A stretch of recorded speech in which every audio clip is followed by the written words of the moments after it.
Olá, meu nome é Ícaro e hoje vou apresentar o trabalho final da UC de Engenharia de Sistemas. Então, para o trabalho final, eu propus modelar um sumo robótico. Então, o que é o sumo robótico? O sumo robótico é uma categoria de campeonato de robótica que é muito parecido com o sumo mesmo. Então, existem dois oponentes em um dojo e um precisa empurrar o outro para fora do dojo. Aquele que empurrar o outro para fora do dojo ganha. Então, as categorias que existem nesse campeonato são autônomo de 3 quilos, autônomo de 500 gramas, rádio controlado de 500 gramas. E a categoria que eu utilizei para modelar aqui foi a categoria autônomo de 500 gramas. Essa escolha se deu porque os robôs autônomos eles têm mais sistemas e pode ser desenvolvido melhor aqui nos diagramas. Então, o objetivo do trabalho foi modelar um mini robô autônomo em XML. Para isso, eu tive que seguir as regras oficiais, né, como peso, dimensão e funcionamento. Então, primeiro foi modelado um diagrama de pacote, né. Basicamente, nós temos o nosso mini sumo autônomo e ele foi dividido em três categorias: software, estrutura e eletrônico. Dentro dessas três, foi dividido em diagrama de requisito e diagrama de casos de uso, cada uma delas. E aqui do lado eu deixei à parte as estratégias que vão ser utilizadas, que foram modeladas no caso em máquinas de estado. Para começar com os diagramas de requisito, nós temos primeiro o diagrama da parte estrutural, que ele precisa ter uma largura de 10 centímetros, comprimento também de 10 centímetros, peso de 500 gramas. Ele também precisa ter uma rampa, né, que deve ser projetada para empurrar o oponente sem levantar o próprio robô, e rodas, né. Então as rodas devem ser revestidas de borracha para maximizar o atrito e conseguir empurrar os outros oponentes. Para a parte da eletrônica, nós dividimos em atuadores e sensores. Na parte de atuadores, nós temos motores e controles, né? Motores e controle. Então, dentro dos motores, a gente precisa ter motores DC, que devem fornecer um torque mínimo de 0,5 Nm, né? Como a categoria de 500 gramas, ele não é tão forte assim. Então, precisa suportar altas correntes, pois motores DC, principalmente, puxam bastante corrente. E ele também precisa ter uma autonomia para durar 3 rounds, né? Uma partida. Na parte de sensores, ele precisa identificar o oponente, ler a cor do piso, identificar as acelerações, né, assim como o movimento dele dentro do dojo, e também tensão de operação, né, que os sensores eles precisam atuar de 5 ou 3.3 volts por causa do Arduino. E também precisam receber sinais de início de partida. Então, assim que iniciar a partida, o juiz precisa começar ela. Então, para a parte de software, dentro do software ele precisa ter uma seleção da estratégia que vai ser utilizada, precisa ter a rotina de início e fim, uma otimização, né, porque esse software precisa estar rodando no microcontrolador, e hora ou outra ele é bem limitado em questão de hardware. Precisa detectar as bordas para que ele não saia do dojo, e também precisa ter um controle de movimento, né, dentro do software. Então, agora vamos passar um pouco para o diagrama de casos de uso, né. Então, o primeiro do diagrama de casos de uso vai ser o diagrama de casos de uso da estrutura. A parte da estrutura do robô, a gente precisa basicamente temos proteger componentes internos, né? Então, para que nós possamos proteger os componentes internos, nós precisamos também suportar impactos do oponente, que está ligado no ator do oponente. Ele precisa também isolar eletricamente os circuitos, então a parte do chassi são feitas de plástico para isolar os circuitos. Isolar também o sensor de infravermelho contra interferências do meio, que isso acontece bastante nos campeonatos. Maximizar a tração, então fornecer aderência ao sistema, isso daqui no caso está relacionado à roda.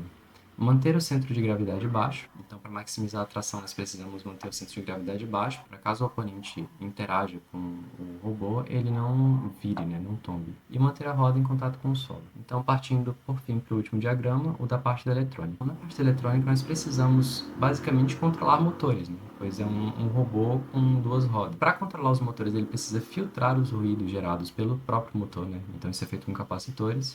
Chavear as tensões para os motores, essa parte é realizada pelos drivers, receber o sinal PWM do microcontrolador, fornecer energia para o sistema, e isso vai ser da bateria, né? Então ele precisa regular, precisa ter um circuito de regular a tensão para os determinados componentes, estabilizar variações de tensão. E aqui da parte de receber o sinal PWM, para receber o sinal ele precisa ter processado os dados dos sensores, né? Então ele precisa ter feito a leitura dos sensores e o sensor, por sua vez, ele vai detectar as variações do ambiente. E aqui do outro lado ele precisa avaliar a rotina de programação e selecionar a rotina, né? Então o usuário da equipe vai selecionar a rotina que vai ser utilizada naquele round, né? Outro diagrama de caso de uso é o caso de uso do software. Então ele basicamente precisa inicializar o robô, Então, para isso, ele precisa interpretar o comando do juiz e iniciar o algoritmo de controle. Então, para que ele possa localizar o oponente, ele precisa identificar o oponente através do sensor VL53L0X, detectar processamentos pelo microcontrolador. Os dados precisam ser processados pelo microcontrolador, o sistema precisa determinar a direção dos motores e, dentro da rotina de localizar o oponente, ele também pode encontrar uma borda no meio, né? Então, caso ele encontre uma borda, ele precisa identificar a borda, precisa processar os sinais do sensor para que ele consiga identificar a borda, né? E alterar a potência e a direção dos motores para evitar, né? Para evitar de sair do dojo. Partindo agora para os diagramas de atividade, lá na parte elétrica tem uma parte que é chavear a tensão para os motores. Então, como que nós fazemos isso? Nós primeiro enviamos sinais digitais, né? O microcontrolador envia sinais digitais para o driver. O driver de motor ele vai ativar os MOSFETs para conseguir chavear a tensão da bateria para os motores. Caso a tensão da bateria esteja dentro do limite, ele vai continuar a rotina normal e caso não, ele vai queimar o fusível, né? Caso esteja uma tensão, um pico de tensão, ele não vai danificar outros componentes. Já na parte dos motores, a tensão ele vai induzir uma força eletromotriz nas bobinas, que por sua vez gera um torque que é transmitido para os pneus. Então o robô se movimenta.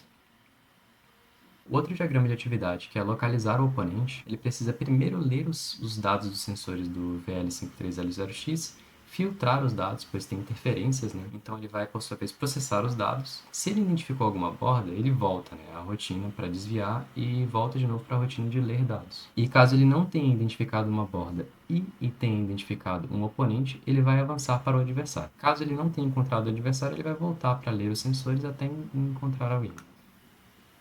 Então, para inicializar o robô, né, na parte de software, a gente precisa primeiro receber o sinal infravermelho, decodificar esse sinal, verificar as condições iniciais, né? Essas condições iniciais são checar os sensores para ver se está tudo ok, iniciar os motores e verificar a estratégia que está setada, que foi setada pelo usuário. Então, caso exista algum erro nas condições iniciais, ele vai sinalizar o erro e finalizar.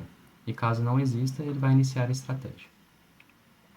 Por fim, o diagrama de sequência. Na parte de software, eu fiz para um caso de evitar a borda, né? Aqui em cima nós temos um ambiente, que vai ser representado pelo dojo e suas diferentes cores, né? Que é preto e branco. E aqui, como é que vai se iniciar isso, né? Nós temos dentro de um loop a rotina do programa. Então, enquanto o programa estiver em execução, ele vai identificar se for preto o dojo, que ele está no meio do dojo, ou se for branco. Nos dois casos, ele vai enviar um sinal para o microcontrolador. Esse microcontrolador ele vai processar o sinal analógico dos sensores infravermelho e vai enviar um comando para continuar a rotina se a luz for refletida. E caso a luz não for refletida, né, caso ele tenha absorvido que está no meio, ele vai enviar o comando para dar meia volta. No caso aqui de dar meia volta, ele encontrou uma borda. Assim, ele vai enviar o sinal PWM para os motores, que por sua vez vão executar aquele comando. E por fim, as máquinas de estado, que nós vamos falar um pouquinho sobre as estratégias. A primeira das estratégias é o ataque direto. O robô se inicia, né, inicialização, ele tem a calibração, então ele vai estar parado. Caso ele receba o comando do juiz para iniciar, ele vai começar a buscar o oponente. E aqui nesse caso é caso ele encontre alguma borda, que ele vai detectar a borda e vai simplesmente não sair do dojo. Então, caso ele encontre o oponente, ele vai avançar até o oponente. E aqui ele vai ficar avançando até o oponente até chegar em algum lugar, até o juiz, no caso, parar, né? Mandar o comando de parada para o robô. Então ele vai parar e, como acabou a rodada, ele vai finalizar o ataque. A segunda estratégia é o contra-ataque. Então, primeiro tem a calibração dos sensores de novo e o juiz vai mandar um sinal de infravermelho. Ele vai começar a procurar o adversário, só que agora, caso o oponente seja identificado, ele não vai atacar simplesmente, ele vai ficar esperando o oponente atacar. Caso o oponente ataque, nós vamos desviar do ataque do oponente, vamos contra-atacar e até ele sair do round, do dojo, né? Então, caso ele saia do dojo, vai ser parada a partida pelo sinal infravermelho do juiz. E para a última estratégia é o atacar pelo lado. Então é bem parecido com a primeira, porém, dessa vez ele vai ficar circulando para que ele consiga encontrar mais facilmente o robô de lado, né? Caso ele identifique o robô de lado com o sensor de distância, ele vai alinhar com o robô e vai atacar ele.